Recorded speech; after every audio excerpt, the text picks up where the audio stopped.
Hey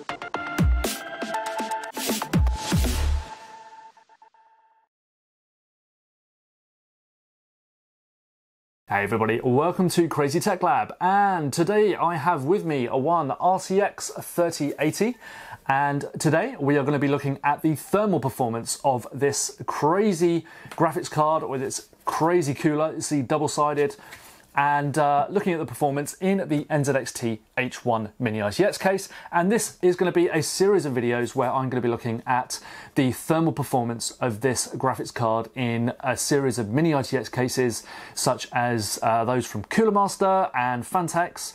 So just checking out what they're like, how to actually mount them in those cases, because of course we've got this really weird flow-through fan on the RTX 3080, and we are fairly used to dealing with fairly hot running graphics cards and that kind of thing in mini-ITX cases, but this one is slightly different because a lot of that heat is kind of getting blown straight through the graphics card and out the other side, and that could have an impact on certain mini-ITX cases that have the graphics card mounted vertically or just on its side using a Pci Express riser cable, because most graphics cards don't have air basically coming out the rear of it, or the other side, whatever side you want to call that side, the rear of the card maybe.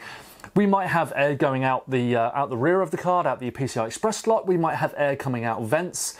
All of that you can kind of deal with. But if you've got this graphics card stuck straight against your motherboard tray, for example, using that riser cable hooking round in some of the dual chamber cases, very much like the NZXT H1 here, and it's going to be a bit weird dealing with it, I think.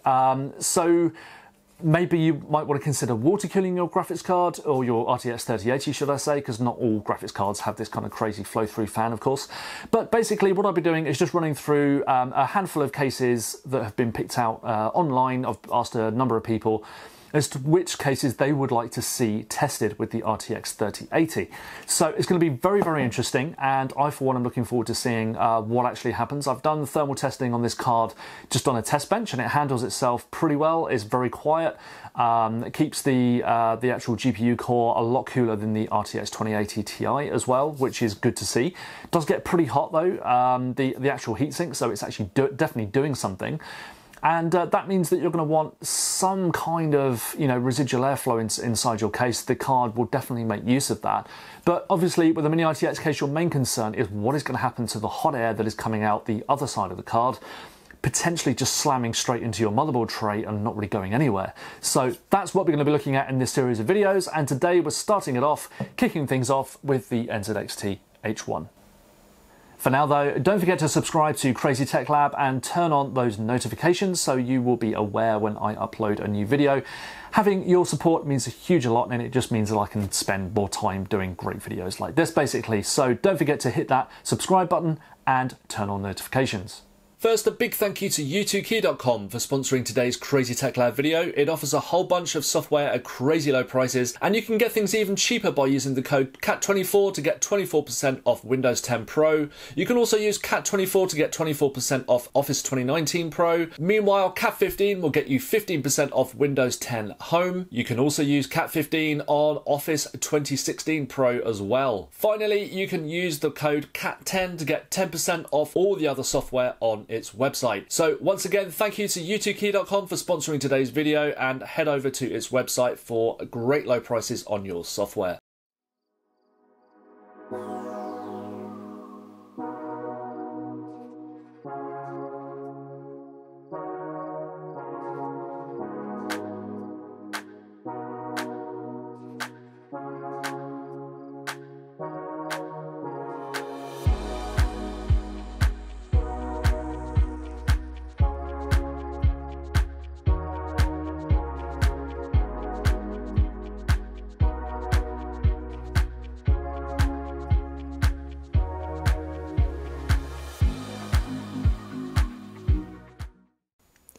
Okay, so we can just kind of a quick walk around the shell of the NZXT H1 here. So there you can see the RTX 3080 installed. Absolutely no problems actually installing it. You've got the right number of power cables. You've got the weird 12-pin connector around the side.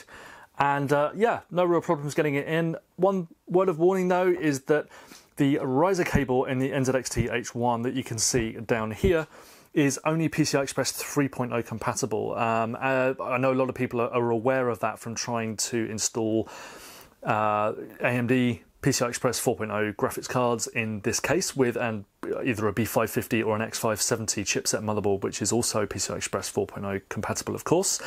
When you do that over a PCI Express 3 riser cable, everything goes haywire. As I found out at my expense when I tried to review this case a couple of months ago, basically it put end to my my plan to sort of do a review. I do still have that in the works, but it just took a bit longer because I was trying to figure out what the hell was going on.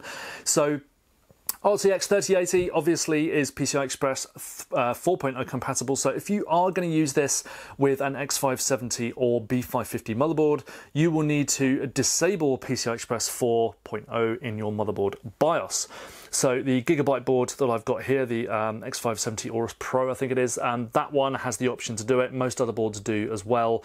Pretty sure MSI and ASRock and Asus have similar options. From what I've seen with the RTX 3080, you're not going to be losing a whole lot of performance either with that. So it's kind of, well, you need to do it basically. So you're not going to be losing a lot of performance, and if you go, you know, with an Intel CPU, you'll probably get more performance anyway than you'd lose. So and of course, Intel hopefully bringing PCI Express 4 with its next generation socket as well. So let's move on and actually talk about the reason why we're here. I'm rambling again. That's not a great gap, is it? So basically, you've got the pass-through fan at the back of the rear end of the graphics card, or front end, whichever way you want to talk about it. So basically, the fan will draw air through that vent down there, which you can see, and yeah, that's basically not great because the air will just be hammering up against this part here. There are no vents there. There's nothing really here that's able to deal with the airflow. Even if you did kind of cut away this section, it's just going to kind of waft around this section of the case, just getting very, very hot. So whereas normally the air would be kind of splayed out the sides and out the bottom of the graphics card down here, so you've got the vents down the side. They do still chuck out a little bit of heat, but nowhere near as much as other cards that I've seen. So I don't have too many high hopes with this case in being able to deal with the RTX 3080, at least the Founders Edition. It depends on what third-party manufacturers are actually doing with their cards. Some of them I have seen that they are using a similar flow-through design, so it's going to be hit or miss as to whether the RTX 3080 at least is going to be compatible with this case in terms of thermals. So anyway, let's take a look at those thermals now.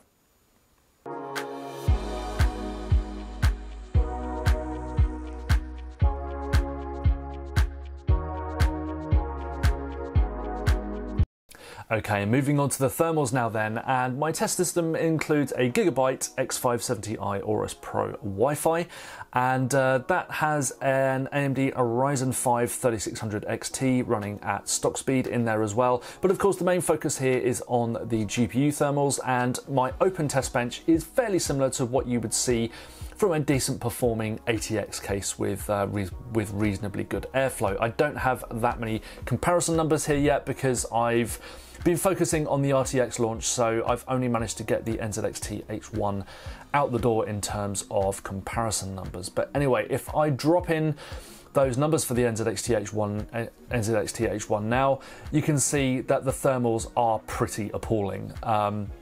You're looking at a absolute temperature as reported in GPU-Z 13 degrees C warmer than the open test bench, and basically the card will be throttling at this point. It's absolutely toasty in there. And that panel round the back, behind the flow-through fan on this GPU was absolutely scorching. I think I measured temperatures well in excess of 55 degrees C on that panel, so it's just getting blasted with warm air from that fan. And if you're interested in the delta T's, they're down the bottom, so that's basically the absolute temperature minus the current ambient temperature when I did the testing. Only about a degree of difference between ambient temperatures when I tested the open test bench versus the NZXT H1, but I think in any event irrespective of whether we're talking about comparisons with other cases, you do not want to use the RTX 3080 in the NZXT H1. There's just not enough airflow, it's too cramped, and that flow-through fan is just pointing straight at the panel, which is kind of holding the storage drives. But also, even if you remove that, if you just cut it away or removed it, whatever, there's that hot air is just basically being blasted into a zone that has no airflow whatsoever. You know, you're kind of relying on the GPU to do a lot of the work here, which is why the NZXT H1 thermals haven't been that great overall. So overall then, it's not a great situation for the NZXT H1 and the RTX 3080. I certainly wouldn't want to put the Founders Edition into this case, but yeah, the situation may be different with other cases, other graphics cards, as we shall see, because they will hopefully have less of a flow-through design and really reliant on your case having good airflow, etc. And yeah, we'll just have to wait and see how the other mini-ITX cases come out. But I suspect that a lot of them that have a sort of flipped graphics card using a riser cable and have some sort of panel right behind the graphics card may well struggle with this graphics card. So we will see. But anyway, thanks for watching, and don't forget to subscribe to Crazy Tech Lab. Always means a lot to have your support, and I'll be back with more mini-ITX case thermal testing reviews with the RTX 3080 soon. So see you soon.